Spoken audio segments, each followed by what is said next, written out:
Sonarworks, reference 4. What does it do? Well, what they say that it does is it calibrates your studio monitors and your headphones so that your mixes translate. Put more simply, what it does is it helps identify sonic and frequency issues where you are sitting and hearing things through your speakers and your headphones, and it helps solve those problems. Now, how it does that, I have no idea. Let's find out. It came with this microphone right here. See this little thing? Whoa. And some software. I have it installed. I'm gonna do a test, but before I do, I wanted to let you know that at the end of this video, I'm gonna do a giveaway of reference for the headphone version for 3 people who smash the like button and leave a comment down below. So just give that like button a little tap and then leave a comment down below. And then on my next Epic Studio Gear video, I will announce the 3 winners of that and send you the activation code so that you guys can have it as well. Also, if you watched the last video, I did a giveaway for the Dr. Alien Smith microphones. I'm gonna announce the winner for that giveaway at the end of this video as well. Okay, now just for some context, as an engineer, I can do no wrong. I built this studio and I built it perfectly and there's no problems. So me doing this is just to show you, to demonstrate that there's no problems sonically in this room. Of course, as engineers and music producers, I'm sure you understand your room is perfect and there's no flaws. So we're gonna use this mic to measure it, just to prove that there's no flaws. And if there is said flaws, we'll see how this software can help solve them while you mix to get better results. There's a dog fur floating right. Can you see that? I'm using this microphone. This is like an on-camera microphone, separate from my interface and stuff, because there's going to be some strange things happening with the interface and the inputs and outputs through the speakers while it's doing all of this. So I'm using this. Okay, now we're going to open. My microphone is plugged in. Console. Okay, so you can hear. See it's up pretty loud. Probably turn that down a little bit. Okay, so I've got the mic directly over where my ears would be. Got measure open, reference 4 measure, and I'm gonna pick my input. And between the speakers, hold the microphone away from your body. Well, I put it on a stand because I move a lot. I drink a lot of coffee, so I'm gonna put this on a stand where it can be consistent. Okay, here we go. It's gonna give me a little countdown, and I'm gonna hit start measuring.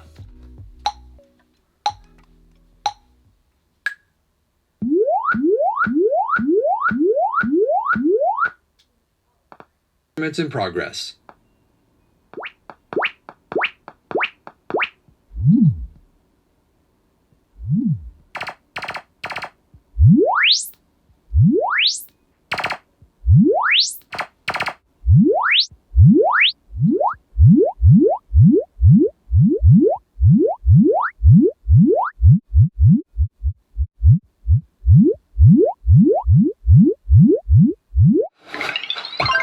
Well, I've completed the measurement part, and I have to say that was sheer madness. 37 different places it had me put it was all in the same listening range, sort of, different positions. But what's interesting is I realized, and this is gonna make me sound really dumb, how it's showing you on a graph where the microphone is in real time as you're moving it. That's how you know where to place it.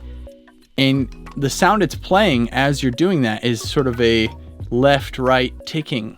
So, and looking at the graph and then listening, you realize it's using sonar technology to locate the position of the mic that it's hearing. Sonar works. All right, so let's see what this thing says here. Cool. You should be able to see what I'm doing. Okay. It says, nice job, measurement completed, show results. They're going to be perfect. No doubt. Show results. Okay. There's about 8.75 dB of 150 hertz. So there's a lot of 150 hertz. All right. And then there's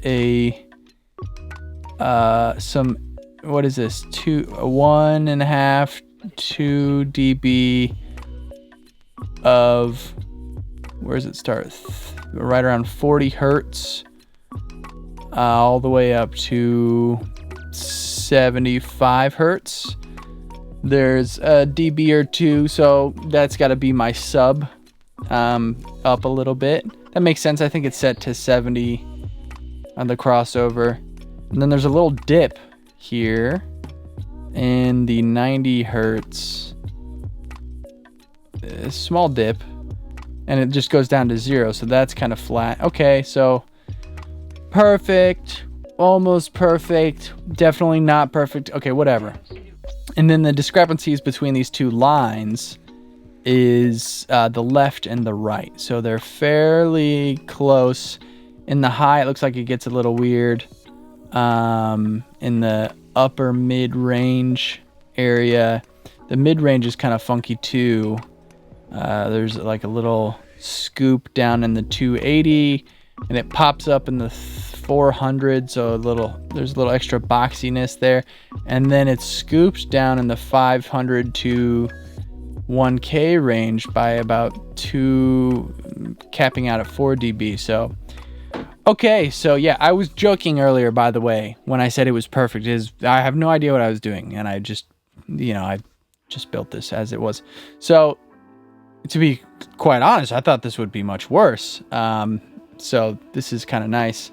Now we can save this measurement as a profile. So profile name your speaker profile. So I'm just going to name it mix position A7X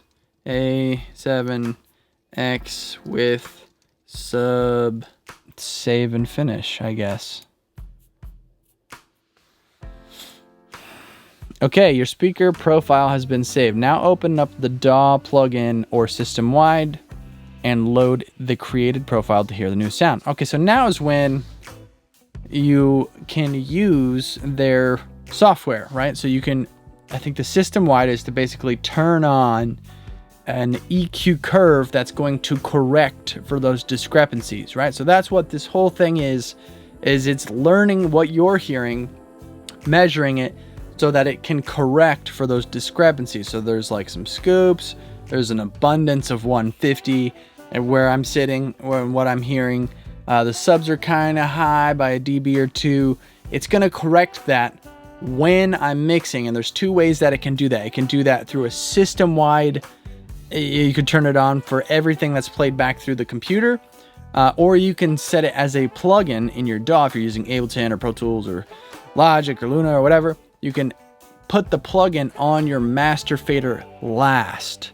So everything as you're mixing is having that correction, so you're hearing a flat, corrected, more accurate version of what you're mixing or you're working on. Okay, so I have the system-wise Sonarworks reference for software open right now, and I added my preset, which is what I just saved, of the measurement, and you can see it's reflecting that here. And it looks like we have our Sonarworks system-wide correction. So if I press this, theoretically, that's the difference. That's the change. So what I'm playing back is going to ultimately be the simulation after, and this is before. I'm curious about the 10K roll-off at the top, what that means. Oh, is it safe headroom? I don't know what I don't know what a lot of this stuff means, which is cool. All right, so it's turned on. I'm going to turn it off, and what I'm going to do is I'm going to go into Spotify. By the way, I'm putting together a playlist of all of the music that I use in these videos. So if you guys ever want to check those out, because there's so many songs that I use, I'm just going to put a playlist up of all of them. Boom. Oh, okay.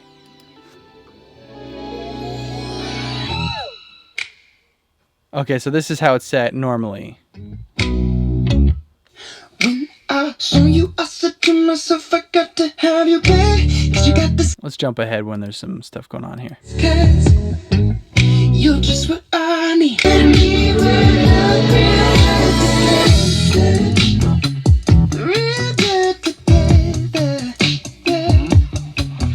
So hear me out now if you would, 'cause you and me were not real together.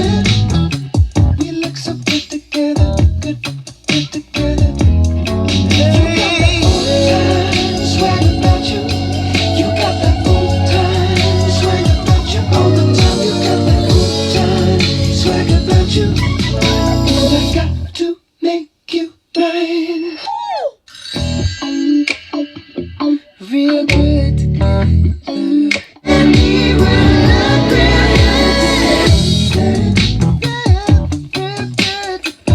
good. So hear me out now if you would, 'cause you and me will look real good together.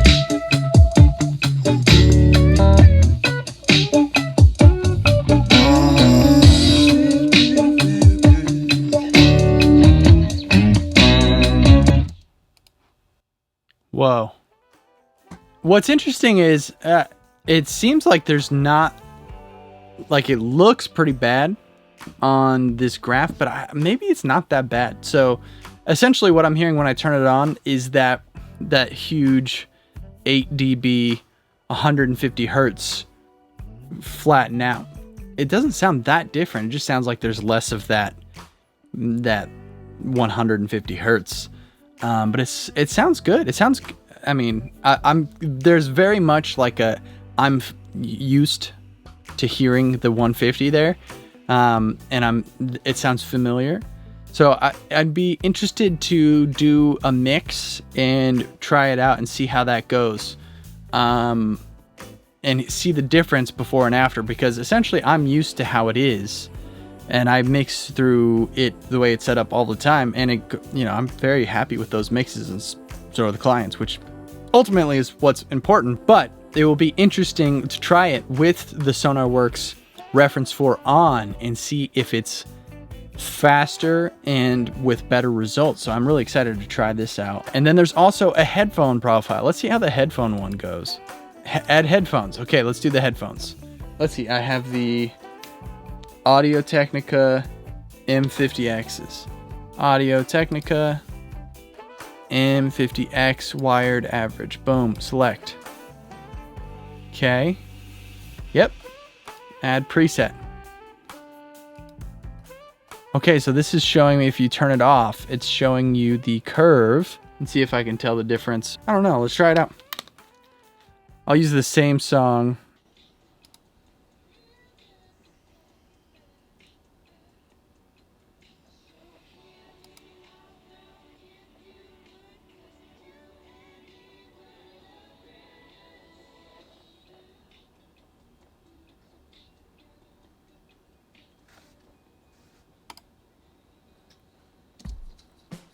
Oh, cool. My first thought is, well, it's interesting to hear a flatter version of these headphones that I'm used to. I don't mix on headphones anyway, but I know a lot of people do. And, it's going to be a lot more helpful if your headphones are giving you a flat representation of what you're hearing while you're mixing. Now, I do think when you're just jamming out to some music, you don't want to use this. If you're just playing something back and you're watching a movie, or you're doing something that's not mixing, it is nice to have the curve that comes with the headphones or with your setup. I think there's an experience that comes with that. However, when you are mixing, it's probably gonna make it a lot faster and a lot easier of a time trying to figure out what you're actually hearing. And then when you're done, you pop it off, and then you hear it how you're used to hearing it, and it sounds that much better. So super cool. Really excited to try this out on a mix and try this out on headphones.